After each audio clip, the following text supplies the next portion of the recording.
নমস্কার, আপনারা দেখছেন আমন্ত্রণ টিভি। আপনাদের সঙ্গে রয়েছে আমি শ্রাবণী। এই মুহূর্তের বিশেষ গুরুত্বপূর্ণ খবর নিয়ে। অবশেষে অপেক্ষার অবসান। দীর্ঘ 286 দিন পর কিন্তু পৃথিবীর মাটিতে পা রাখল সুনিতা উইলিয়ামস ও বুচ। গত 5ই জুন আমেরিকার নাসা স্পেস সেন্টার থেকে মহাকাশ স্পেস স্টেশনের উদ্দেশ্যে রওনা দিয়েছিলেন এই মহাকাশ যানটি সুনিতা উইলিয়ামস ও বুচেদের সঙ্গে নিয়ে। তাদের সেই মহাকাশ অভিযানটি ছিল মাত্র 8 দিনের, কিন্তু মহাকাশযানে যান্ত্রিক ত্রুটি ও গোলযোগের কারণে এই মাত্র 8 দিনের মহাকাশ অভিযান কিন্তু হয়ে দাঁড়িয়েছে 9 মাস।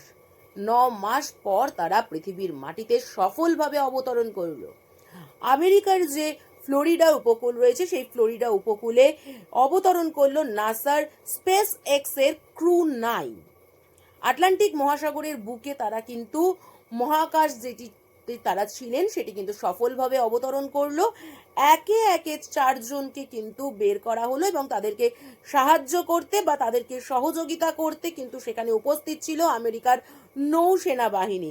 মহাকাশচারী সুনিতা উইলিয়ামস এবং তার সঙ্গী বুচ উইলমেরোর একটানা এই 286 দিন স্পেস স্টেশনে কাটানো এবং তাদের যারা আরো 2 জন সঙ্গী ছিলেন তারা কিন্তু তাদের সাথে একইভাবে সুস্থভাবেই কিন্তু মহাকাশ থেকে পৃথিবীর মাটিতে পা রেখেছে।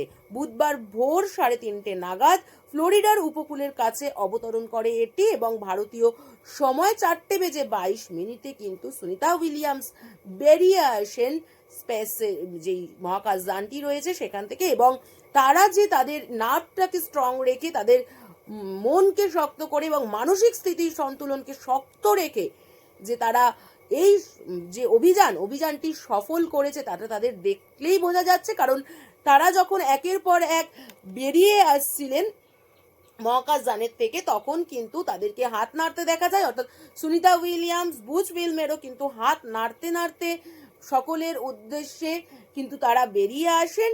এবং তারা যে এই যে মহাকাশ যানে তারা এত দীর্ঘদিন কাটিয়েছে, অর্থাৎ মহাকাশের ভিতর তারা এত দীর্ঘদিন কাটিয়েছে, তাদের ওপরে যে মানসিক একটা স্থিতি তৈরি হয়েছিল বা চাপ সৃষ্টি হয়েছিল সেটা কিন্তু তারা পুরোপুরি কাটিয়ে উঠেছে এবং সফলভাবে কিন্তু তারা পৃথিবীর বুকে অবতরণ করেছে।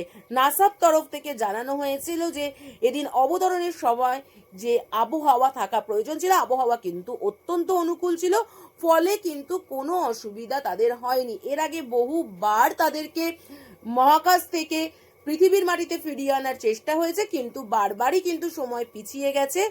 আকাশ পরিষ্কার ছিল, দৃশ্যমানতাও কিন্তু সুন্দর ছিল, তাই জন্য কিন্তু তার এই যে মহাকাশ যানটি তাদের যে অবতরণ হয়েছে সেই অবতরণ করতে কিন্তু কোনো সময় বাধাপ্রাপ্ত হয়নি। সুন্দরভাবে কিন্তু সেটা বিঘ্ন সমস্ত কিছু কাটিয়ে সফলভাবে কিন্তু ফ্লোরিডার যে উপকূল রয়েছে সেখানে অবতরণ করার পর তারা কিন্তু চোখ খোলেন এবং তাদেরকে কিন্তু সুস্থ স্বাভাবিকভাবে দেখা যায়। আরও যারা 2 জন সঙ্গী ছিলেন সুনিতা উইলিয়ামস ও বুচ উইলমেরো তাদেরকেও কিন্তু সুস্থভাবেই দেখা যায়, কারণ তারা সকলেই হাত নেড়ে অভিবাদন জানিয়েছেন সবাইকে। এবং তাদের যে একটা জয় এটা কিন্তু বলাই বাহুল্য এবং স্বর্ণাক্ষরে কিন্তু এটা ইতিহাসে লেখা হয়ে থাকবে। 59 বছর বয়সী একজন মহিলা, ভারতীয় বংশোদ্ভূত একজন মহাকাশচারী সুনিতা উইলিয়ামস, তিনি কিন্তু তার এই যে মহাকাশ অভিযান সেটা কিন্তু সফল করে দেখিয়েছেন। আমাদের আমন্ত্রণ টিভির তরফ থেকে সুনিতা উইলিয়ামস, বুচ উইলমেরো ও তাদের টিমকে কুর্নিশ। এবং এখনকার মতন এই পর্যন্তই। আরও খবর দেখতে হলে এবং আরও খবর জানতে হলে অবশ্যই আমাদের পাশে থাকুন, আমাদের সাথে থাকুন এবং আমন্ত্রণ টিভির যে ইউটিউব চ্যানেলটি রয়েছে সেটি অবশ্যই লাইক, শেয়ার এবং সাবস্ক্রাইব করুন। আপনারা দেখছেন আমন্ত্রণ টিভি। দেখুন, জানুন, মেতে উঠুন।